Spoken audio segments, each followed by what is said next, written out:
نحمده نصلي على رسول الكريم أما بعد فأعوذ بالله من الشيطان الرجيم بسم الله الرحمن الرحيم الصلاة والسلام عليك يا نبي الله الصلاة والسلام عليك يا حبيب الله الصلاة والسلام عليك يا محمد رسول الله صلی اللہ تعالی علیہ وسلم۔ پیارے پیارے اسلام بھائیو اور پیارے آقا کے پیارے پیارے دیوانوں، آج ہم اللہ اور اللہ کے رسول کی پیاری پیاری باتیں سماعت فرمانے والے ہیں۔ انشاءاللہ اس کو سن کر جو بھی عمل کرے گا وہ دنیا آخرت میں کامیاب ہو جائے گا۔ اللہ تعالیٰ ارشاد فرماتا ہے، اے ایمان والو سچ بولو اور اللہ سے ڈرو اور سچ بولنے والے کے ساتھ ہو جاؤ۔ اور پیارے آقا صلی اللہ علیہ وسلم فرماتے ہیں، سچ بولنے سے سچائی تمہیں نیکی کی طرف لے جاتی ہے اور نیکی تمہیں جنت کی طرف لے جاتی ہے۔ اور پیارے آقا صلی اللہ علیہ وسلم فرماتے ہیں، جھوٹ تمہیں گناہ کی طرف لے جاتا ہے، برائی کی طرف لے جاتا ہے، اور گناہ اور برائی تمہیں جہنم کی طرف لے جاتی ہے۔ اللہ تعالیٰ اور ارشاد فرماتا ہے کہ جھوٹ بولنے والے کا نام جھوٹوں میں لکھا جاتا ہے، اور حشر کے میدان میں اسی حالت میں اس کو اٹھایا جائے گا اور کہا جائے گا کہ دیکھو یہ جھوٹا جا رہا ہے۔ یعنی جھوٹ کتنی بری بات ہے۔ جھوٹ ہمیشہ برباد ہونے والا ہے، فنا ہونے والا ہے، اور ہمیشہ سچائی کی جیت ہونے والی ہے، اور سچائی ہمیشہ زندہ رہتا ہے۔ اس طرح سے سچائی کا ساتھ دو، اور جھوٹ پر اللہ کی لعنت ہے، اس بات کا خیال رکھیں۔ اس طرح سے جھوٹ سے پرہیز کرو اور دوسروں کو بھی حکم دو کہ جھوٹ بات نہ کہے، جس سے اللہ اور اللہ کا رسول ناراض ہوتا ہے۔ اور پیارے صلی اللہ علیہ وسلم فرماتے کہ حشر کے میدان میں جب نام اعمال تولا جائے گا، اعمال کے پلے میں جب نیکی ڈالی جائے گی، اس میں سب سے بڑی نیکی حسن اخلاق والی نیکی ہوگی، عمل صالح والی نیکی ہوگی، اور عمل صالح سے بڑھ کر کوئی بھی نیکی نہ ہوگی۔ اور عمل صالح کرنے والا نماز، روزہ اور زکوٰۃ دینے والے کے درجے تک پہنچ جائے گا۔ یعنی عمل صالح سب سے بہتر نیکی ہے۔ اس طرح سے اللہ تعالیٰ قرآن پاک میں ارشاد فرماتا ہے، خوشخبری ان لوگوں کے لیے جس نے ایمان لایا اور عمل صالح کام کیا، اس کے لیے جنت ہے۔ پیارے کا صلی اللہ علیہ وسلم فرماتے ہیں کہ عمل صالح میں سب سے بہتر وہ ہے کہ جو دو بھائیوں میں صلح کرتا ہے۔ دو بھائیوں میں صلح کرنا نماز، روزہ، صدقے سے بہتر ہے۔ دو بھائیوں میں بھائی چارگی پیدا کرو، محبت پیدا کرو، دو بھائیوں کا جھگڑا مٹانے کی کوشش کرو، ان کے اندر کی ناراضگی دور کرو۔ اس طرح سے یہ بڑی نیکی ہے۔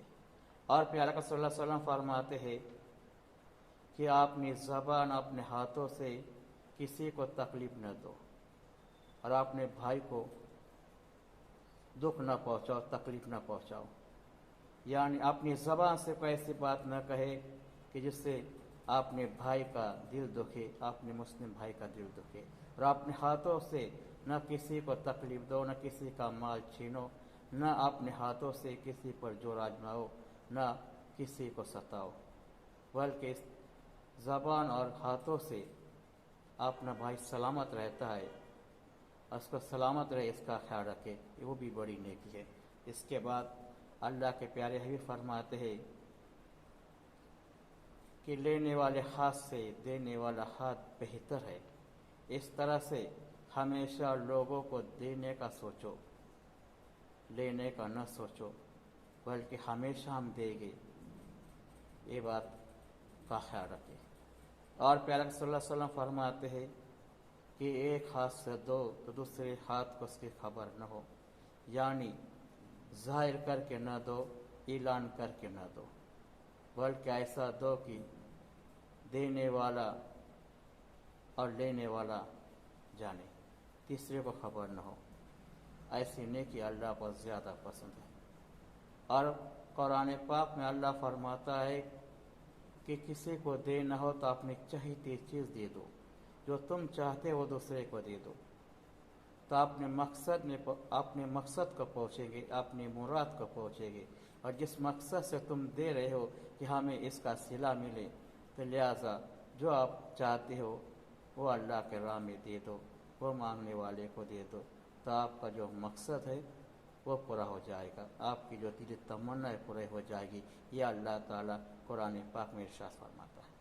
پیارا کا صلی اللہ علیہ وسلم فرماتے ہیں کہ جس کے دل میں رائے کے دانے کے برابر بھی کینہ ہوگا، وہ انسان جنت میں داخل نہ ہوگا، اور جس کے دل میں رائے کے دانے کے برابر بھی ایمان ہوگا، وہ انسان جنت میں داخل ہوگا، اور جہنم کے دروازے اس کے لیے بند کیے جائیں گے۔ تکبر، گھمنڈ، غرور سے آپ نے آپ کو بچاؤ۔ یہ تمام چیزیں ہمارے اعمال کو ضائع کرنے والی ہے، برباد کرنے والی ہے، اور یہ تمام چیزیں تکبر کرنے والا، گھمنڈ کرنے والا، غرور کرنے والا نہ اللہ کو پسند ہے، نہ اللہ کے رسول کو پسند ہے۔ اس کے بعد کسی کی غیبت نہ کرو، کسی کی چغل خوری نہ کرو۔ غیبت اور چغل خوری سے اور برائی سے بچو، کیونکہ تمام چیزیں، لہذا کہا جاتا ہے کہ برائی اور غیبت ایسی چیز ہے جس طرح سے لکڑی کو انگار کھا جاتی ہے، انگار جلا دیتی ہے اور راکھ کر دیتی ہے، اس طرح سے برائی اور غیبت ہمارے نیکی کو جلا کر راکھ کر دیتی ہے۔ اس طرح سے اگر ہماری نیکی کو بچانا چاہتے ہو اور خود کی نیکی کو بچانا چاہتے ہو، تو غیبت اور چغل خوری سے اپنے آپ کو بچاؤ اور اپنے آپ کو دور رکھو۔ اور اس کے بعد پیارا صلی اللہ علیہ وسلم فرماتے ہیں، بڑوں کا ادب کرو، چھوٹے پہ رحم کرو، ماں باپ کے ساتھ محبت سے پیش آؤ، ان کے ساتھ حسن اخلاقی سے پیش آؤ، ان کی خدمت کرو۔ باپ کا چہرہ محبت کے ساتھ دیکھنا ایک حج کا ثواب ہے، اور قریبی رشتہ دار کے ساتھ حسن اخلاق سے پیش آؤ۔ ہمیشہ صلح رحمی کرو، ہمیشہ لوگوں کے ساتھ رحمی دل سے، نرمی دل سے پیش آؤ، نرمی سے پیش آؤ، اور ہمیشہ سامنے والی خطا کو معاف کرو۔ اگر سامنے والا خطا کار ہے، آپ طاقتور، معذور ہے، کمزور ہے، لیکن آپ طاقت رکھتے بدلہ لینے کی، تب بھی آپ اس سے بدلہ نہ لو، بلکہ بدلہ لینے والے سے معاف کرنے والا بڑا سب سے بہتر ہے۔ اور پیارا صلی اللہ علیہ وسلم فرماتے ہیں کہ صلح رحمی کرنے میں، اگر کسی کے ساتھ صلح کرنے میں آپ کو تھوڑا سا جھکنا پڑے تو جھک جاؤ۔ اگر آپ یہ نہ سمجھو کہ جھکنے سے میری عزت کم ہو جائے گی، تو کہا جاتا ہے کہ حشر کے میدان میں اس کو عزت ملے گی۔ تو غور کرو، حشر کے دن جس کو عزت ملنے کی تمنا ہے، وہ دنیا میں تھوڑا جھکنے کی کوشش کرے، ہمیشہ جھکنے کی کوشش کرے، تو اس کی عزت آخرت میں، حشر کے میدان میں بڑھ جائے گی۔ اس بات کا خیال رکھے، اور مہمان کی مہمان نوازی کرے، ان کے ساتھ حسن سلوک کرے۔ مہمان کی مہمان نوازی کرنا ہمارے نبی کی سنت ہے، اور تمام نبیوں کی سنت ہے۔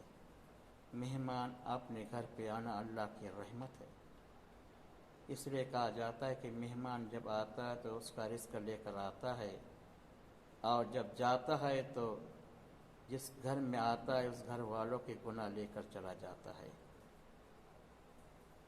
اور بیمار کی عیادت کے لیے جاؤ، اس کا حال پوچھنے کے لیے جاؤ، اس کو تسلی دینے کے لیے جاؤ، اس کے سامنے کہو کہ اللہ تعالیٰ تمہیں شفا آپ کرے، اللہ تعالیٰ تندرست کرے، اللہ تعالیٰ تمہارے بیماری سے شفا کرے، شفا دے، نجات دے۔ اس طرح سے اس کے سامنے بات کہو تو بیمار کا دل میں اطمینان آ جائے گا، اس کا دل بڑھ جائے گا۔ اس طرح سے بیمار کی عیادت کے لیے جانا بھی بڑی نیکی ہے۔ اللہ تعالیٰ کے پیارے حبیب کی سنتوں کو عام کرو، سنتوں کو ظاہر کرو، ان کی پیاری باتیں لوگوں تک پہنچاؤ۔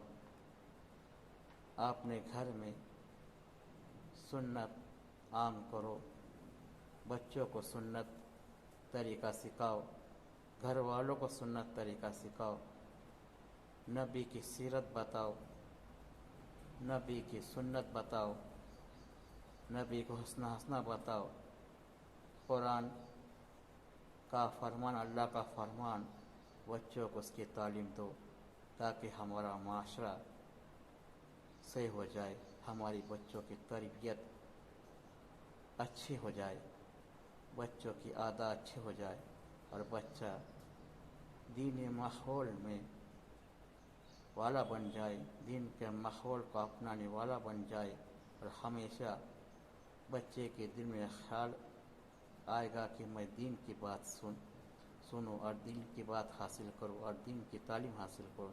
اس طرح سے اپنے گھر والوں کو بناؤ۔ یہ بھی سب سے بڑی نیکی۔ اللہ تعالیٰ ہمیں تمام باتوں پر عمل کرنے کی توفیق رفیق عطا فرمائے۔ وما علینا الا البلاغ المبین۔